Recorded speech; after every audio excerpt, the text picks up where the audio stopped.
Now let's set it up in Unreal Engine the same way. So here we know that this is the portion, or this is the way we want to render our image, and for that the image ratio has to be 0.7, and we want to render it on 1K, that is 19 like 1920. So 2743 will be the height. But the thing is, if we render it as it is, it will not come as intended. For that, and this whole viewport is designed for 16:9. We have to select the camera. We'll go down and we'll switch off constraint image, switch off the constraint aspect ratio. Now it's like this. Don't worry, because this is active and this is active. We can take advantage of this. So we'll go ahead and then just bring our viewport like this. And now you can see we have this.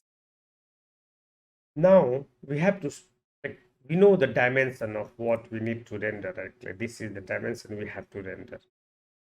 It is also almost prepared. Now we have to make a sequencer for this. Okay, render it. But before that, we want to lock the camera position. Okay, so we'll select the camera in outliner. We'll right click and then go to transform and then click lock actor movement. Now camera will not be accidentally moved. Okay, so now we have to make sequences. So we can make different types of, there are different ways of making sequences, but now I will show you the best one and the most, like, I prefer the most. Okay, so for that you'll have to go to content browser, and then in settings make sure this show engine content and show engine, like show plugin content, are active. And then you have to go down here, engine, and then you have to search here and type movie render. So you will get this blueprint. You have to find it out in plugins, movie render queue content, and then you have to go to blueprint, not blueprint editors, stills. Okay, so in movie render queue content, you have to go to editor and then here is stills. Okay, so in stills, you will see still render setup automation. So you will right click on this, click run editor utility widget. You will get this pop-up. Now you have to select the cine camera actor 2, the camera you want to sequence created for, and then click create sequence for selected. So now you can see the sequence is like created, and now you can find that sequence here inside this content folder. There will be a sequencer folder created for you. Inside that there is stills, and then you will see this ls cine camera actor 2, cine camera actor 2, and then 640. So we have to drag and drop this sequence in the viewport. Now you have it. So you can just rename it if you want. So this is for cine camera actor 2, and this one is for cine camera actor 1, which I made it for practicing the tutorial and making the tutorial. So this is the sequence we have. Now you can go here and see ls cine camera actor 2. So it's here now, and then this camera is already present inside this cine camera actor, and you have it. Okay, now if I make it like this, you can see the image constant ratio is perfect. So we'll keep it here as this moment if we need. And now we'll go ahead and here in this sequencer we'll click this movie render queue, and it will create this node or whatever you call for us rendering, and then we can go here and set everything up. So we'll just these settings as needed as according to us. So now we'll switch this off, and now let's take care about the material of the lamp and the way the lighting has to be done. So if I go here, select this lamp, go here, and then in element 1 lamp fabric. So if I open the lamp fabric, the material, and then this is an instance material. So now you can see here the material of the lamp, okay, how and what is included. So this is the base node of the material. The material is translucent, so blend mode of the material has to be translucent, and the lighting mode has to be surface forward setting. This is the most important. It has to be translucent, and it has to be lighting mode has to be surface forward setting. And then there is a fabric texture which is going into the base color. There is a multiply node, there is an opacity scalar parameter, there is a 1 minus node, and there is a gradient image. You can see here the gradient image for getting that effect inside the lamp. So this is the material for the lamp. It's very simple but very precise and accurate, and as per the need what we need, okay, or what we want here. Now let's go ahead and explore the other materials. So I'll go here in plastic. Plastic is also a very decent easy material set up by me.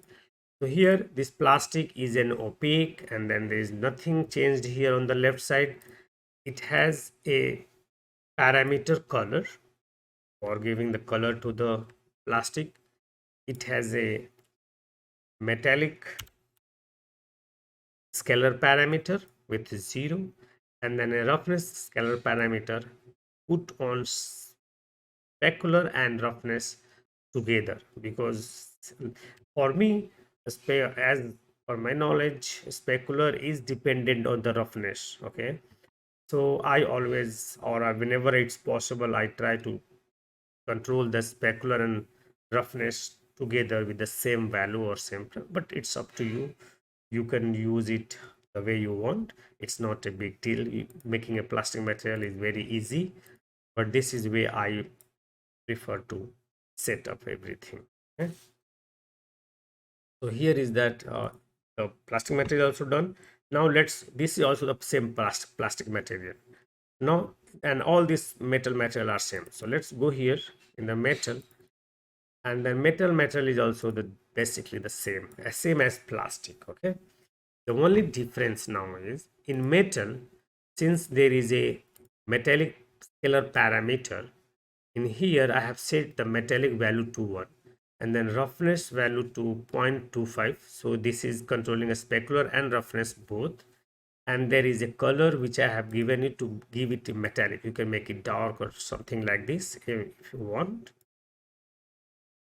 And for the plastic, the metal is same, and then in an instance I have made the metallic. So let's apply this, because I have named corrected the spelling of metallic, and now here metallic I have made it 0.25 to get plastic result. If you make it 1 in metallic value, then it will start looking like a metal, but if you make 0.25,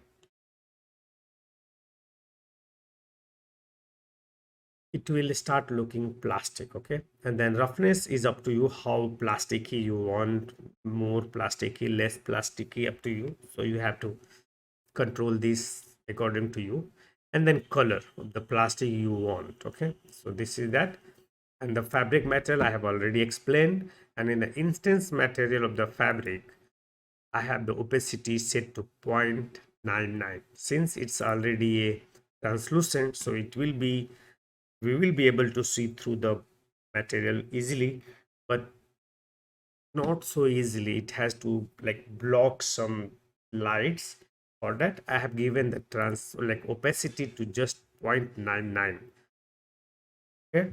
And then here the texture is there, and then texture, you have to make sure this gradient texture is properly UV mapped in 3D Studio Max as intended, because this is going to help us achieve the result we want. And you can also invert it using 1 minus node, and then to increase or decrease the opacity or intensity of this texture, we can go ahead and add a scalar parameter named as opacity, which is this.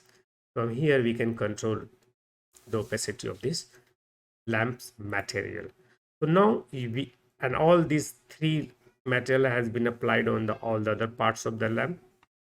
So now we have to understand the light. Okay, so how lighting has to be done inside this. Okay, before that also let's go ahead and check the material of this bulb.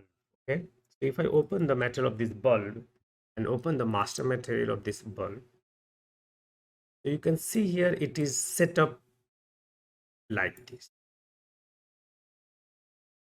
So I'm going to explain you why I have done this material like this, so that you can understand. So this is a, the base material node is an unlit mode, like shading model is unlit, nothing else on the left side. And then we have a color. Okay, let me explain this. So this color is just color, like to give the material, like the material of the bulb will be controlled from this color, and then we can increase the intensity of this color through this intensity. So let me correct this also, intensity. Okay, but here there is a switch parameter. Switch parameter means by default this is going to use temperature because it's on B, false. Okay, and then here it's color. So I have option inside the material where I can use the color, like lit of the, or give the material of the bulb using color or temperature. So this color is like the way other softwares like Lumion is dependent. You cannot set a proper temperature for your light source. You have to just eyeball it using the color of that bulb. You can do that by here. So you can just imagine it's going like this. Okay, and then it's going like this, and then you can increase the intensity of this color, and that's it. Or if I go here and put it on this, then it's just going the temperature, so we can use temperature and then go here. But if it's like this, so by default this temperature is there. What is temperature? How I have set the temperature is, I have used a black body node which needs a scalar parameter which will act as temperature. Okay, if I set it up to like 1700, it will be more orange. If I make it 6500, it will be bluish. If I make it 4500, it will be a little bit warm. 3500, a little bit more warm. I can make it for 2500. So the interior light temperature is generally ranges from 1700 till 4500 to 5500 sometimes. So I like giving the proper temperature of the like a emissive light source or emissive object which is going to act like light source. I always have feature where I don't want to use or give the color of this light source as with the help of temperature with using this black body in the material. I just want to give it a color, and that's all. I don't need to care about the temperature. For that, I have this switch parameter. By default, it will be the way I like it. But if I want the color, so I have to go ahead and click use color and then click this.